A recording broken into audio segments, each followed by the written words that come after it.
Pwede pa bang mag-Facebook sa Rendon Labador? Ay, pwede naman. Palit lang siya ng pangalan. Pwedeng Mang Tomas o kaya Mang Kipweng. Huwag lang yung Rendon Labador kasi ayaw na tanggapin ni Meta yan eh.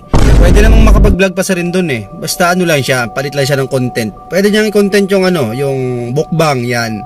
Mukbang ka ng lechon, alimango, lobster, yung mga payampahay blood. Yan, pwede yan. Pwede yung gawing content. Tapos pwede rin siya mag-travel vlog. Lakad siya sa dagat. Yan, pag-aralan niya maglakad sa dagat, total matalino naman siya, alam niya lahat yan.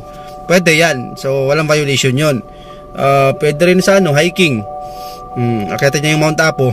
Yan, pwede rin yan. Sa swimming, pwede rin yan sa swimming. Mag-tutor siya. Pwede siya mag-tutor sa swimming o langoy siya patagilid o kaya langoy siya pabaliktad. 'Di ba yung langoy ka yung una, yung paa. Yan.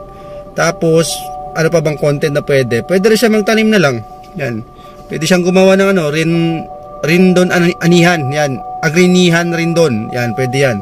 Sa agrinihan, ka-agri na yung tawag sa kanya. Pwede siyang magtanim ng mga gulay. Pwede rin siyang yung palay, pwede niyang i-content yun. Tanim siya ng palay. Total, para may puhunan siya sa motivational rice niya. Pwede siya mag-content ng gano'n sa agri. Yan, Rendon the Agri Businessman. Pwede yun. Ganun yung mga content na pwede niya pang magawa. Pero kung yung sa pagre-real talk siguro, baka hindi na pwede talaga yun. Sa tingin ko lang, malabo na yun. Kaya kung ako man tatanungin, makakabalik pa ba si Rendon? Oo naman. Gawa lang siya ng ibang content. Tulad ng mga suggestion ko, yung mukbang. Sa agriculture, yan, pwede yan. Tanim siya ng palay, isang butil. Tapos, pwede rin yung sa vlog. Sa travel vlog, yun, lakad siya sa dagat, lakad siya sa hangin, yan, pwede yung content yan. Ano pa ba yung pwedeng i-content na maganda? Painting, 'di ba? May talent naman siya rin mag-drawing eh, total. Magaling naman 'yan eh, 'di ba? Drawing yung sarili niya. Yan, pwede 'yan. O kaya gumawa na lang siya ng mag-drama, yan. O kaya comedy. Yan, comedy segment. Magaling naman umaktin to si Rendon eh. Pahiramin niyo na lang na account niyo si Rendon para makapag-Facebook din yung tao kasi kawawa naman yung tao. Alam niyo, boring talaga pag walang Facebook, no? Lalo na ngayon, dami mga nauusong challenge ngayon, yung mga hubad-hubad challenge.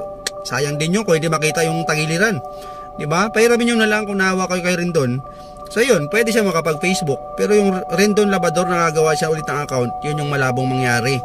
Marami na palang record yan. Anak pa ni Albert Einstein sa Rendon Labador, kaya pala matalino. Yun, ayaw na Facebook ng ganun. Ayaw ni Meta ng mas matalino sa kanya. Kaya yun, wala tayong magagawa doon. So bakit ba nabantong Facebook na Rendon? Ano ang dahilan? Isa lang ang dahilan dyan. Sobrang talino kasi. Yan, sa sobrang katalinuhan, ayun na, hindi na naintindihan ni Meta, kaya naban. Yun, simple lang. Sa sobrang talino niya, hindi siya bagay sa Facebook.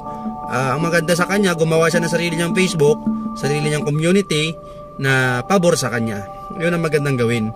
Pero kung magtatanong kayo kung bakit siya naban, bakit ako tanungin nyo? Hindi nyo tanungin sa Facebook.